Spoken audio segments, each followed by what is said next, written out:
Assalamualaikum warahmatullahi wabarakatuh. Saya Fajri Akbar dari kelompok 11 akan menjelaskan sedikit tentang makalah saya yang berjudul status hukum harta wakaf.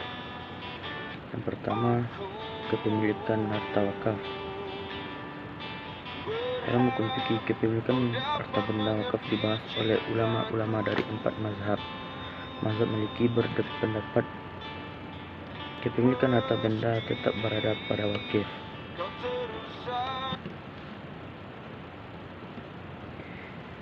Karena wakaf tidak menghilangkan kepemilikannya bersifat terikat, ia tidak berhak menjualnya atau tidak melakukan tindakan hukum terhadap harta benda itu.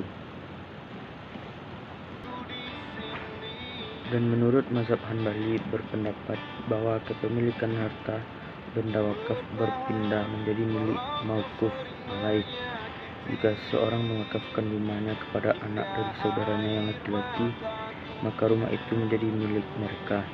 Namun sesungguhnya hak mauquf alaih yang ditetapkan atas harta benda wakaf adalah hak pemanfaatan dan penguasaan atas hasil wakaf, dan itu tidak berarti memiliki harta benda wakaf. Oleh karena itu, harta benda wakaf tetap milik wakif sebab tidak ada dalil yang menghilangkannya. Harta benda yang telah diserahkan sebagai wakaf harus dikelola dan dikembangkan untuk keperluan ibadah atau kesejahteraan umum menurut syariah. Dengan demikian, wakif akan memperoleh pahala yang berlipat ganda dan berkelanjutan karena wakafnya bukan karena sebagai pemilik harta benda wakaf. Mauquf alaih meningkat kesejahteraannya karena sebagai penerima manfaat wakaf, bukan karena sebagai pemilik harta benda wakaf. Nazir memperoleh imbalan karena sebagai pengelola harta benda wakaf, bukan karena sebagai pemilik harta benda wakaf. Pemilik harta benda wakaf pada Allah Subhanahu wa Ta'ala. Yang kedua, menjual, menukar, dan pengelolaan harta wakaf.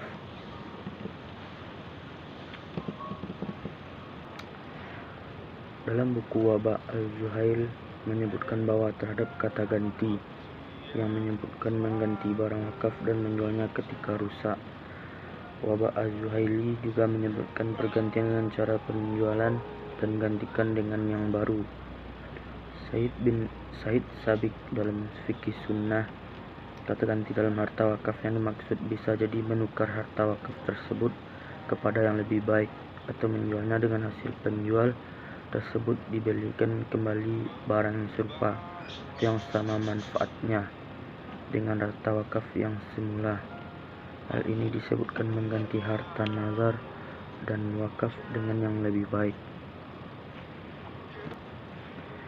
Dengan demikian, tujuan menukar harta wakaf ini adalah bertujuan untuk mengembalikan kembali harta benda wakaf yang tujuan fungsi utamanya sudah tidak diperlukan lagi atau tidak mendatangkan manfaat bagi kesejahteraan umat, ditukar kepada manfaat harta wakaf dengan tujuan penukaran tersebut untuk kepentingan sosial masyarakat umat Islam pada khususnya. Menurut Syekh Al-Khutsari mengatakan, apabila harga penjualan barang wakaf itu ditukar bentuknya, maka bentuk yang baru ini tidak dapat dihukum sebagaimana barang asli pertamanya, sehingga dia tidak dapat disebut seperti barang wakaf yang asli tersebut, tetapi akan hukumnya sama dengan hukum hasil wakaf.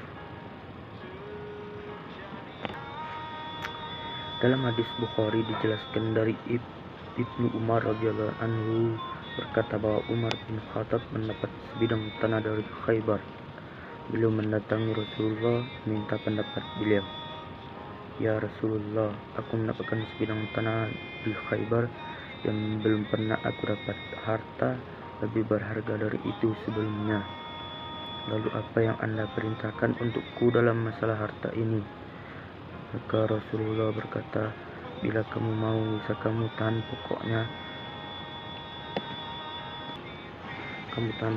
dan kamu bersedekah dengan hasil panennya, namun dengan syarat jangan dijual pokoknya, jangan dihibahkan jangan diwariskan. Dalam hadis tersebut, Nabi secara tegas melarang mengubah harta benda wakaf yang telah diwakafkan, menjualnya, mewariskannya, atau bahkan hanya sekedar menghibahkannya. Namun sebagian ulama memiliki pandangan tersendiri mengenai istibdal. Jika di dalamnya ada kemaslahatan yang lebih besar, para ulama berbeda tentang hukum dan ketentuannya. Harta wakaf juga dapat diberdayakan dengan baik dan maksimal, sebagaimana diharapkan bersama. Pemberdayaan harta wakaf tersebut dapat dilakukan dengan mengupayakan sedemikian rupa sehingga harta wakaf dapat dijadikan sebagai satu aset yang menghasilkan produk barang atau jasa. Tentu memerlukan perencanaan yang matang, termasuk bentuk dan kemungkinan pengembangan serta tantangan dan hambatannya. Aset yang berbentuk investasi usaha, artinya ketika pengelolaan telah dapat mengumpulkan keuntungan dari pengelolaan harta wakaf, maka keuntungan yang berupa uang tersebut dapat diinvestasikan dalam bentuk musyarakah maupun mudharabah kepada lembaga keuangan syariah yang kredibel maupun pengusaha dan pihak-pihak lain yang amanah dan profesional. Sekian penjelasan yang dapat saya sampaikan. Assalamualaikum warahmatullahi wabarakatuh.